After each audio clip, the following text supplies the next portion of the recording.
Completing the free application for federal student aid, or FAFSA form, is important to be able to receive federal student aid. We're here to help you understand the steps you'll take to complete and submit your FAFSA form. After verifying your personal information and providing consent and approval, you'll need to provide details about your circumstances and background. The information you provide through the series of questions in this section of the FAFSA form will determine your dependency status. First, you'll be asked to select your marital status and indicate what your grade level of college, career school, or trade school will be for the school year in which you're applying for financial aid. On the next page, you'll select any personal circumstances that may apply to you, such as currently serving or being a veteran of the U.S. Armed Forces or having children or other dependents. You will also have the option to select none of these apply. Next, you'll be asked if you faced a situation where you are or were either homeless or self-supporting and at risk of being homeless. You may also be asked if unusual circumstances prevent you from contacting your parents, or if contacting your parents poses a risk to you. Once you provide your answers, you'll be informed of your dependency status.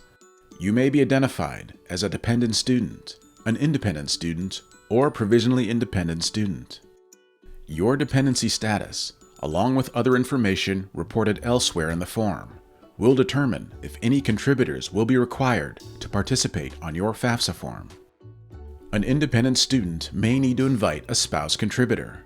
Most dependent students will need to invite a parent. If a contributor is required, you'll be prompted to invite them in a later section of the FAFSA form. After your dependency status is determined, you'll need to provide your demographic information. You'll be asked to provide your sex, race, and ethnicity through a series of questions, but these answers are for research purposes only and will not affect your federal student aid eligibility. Next, you'll select your citizenship status, and then you'll select whether either of your parents attended or completed college.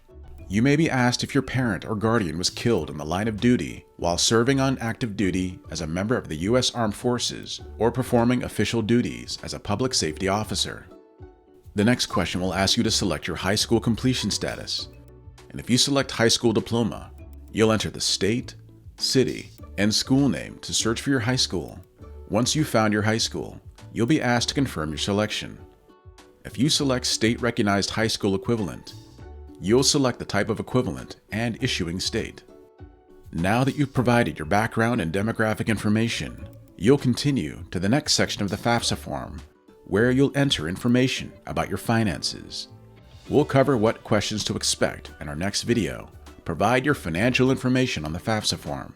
If you have more questions about the FAFSA form and process, visit studentaid.gov.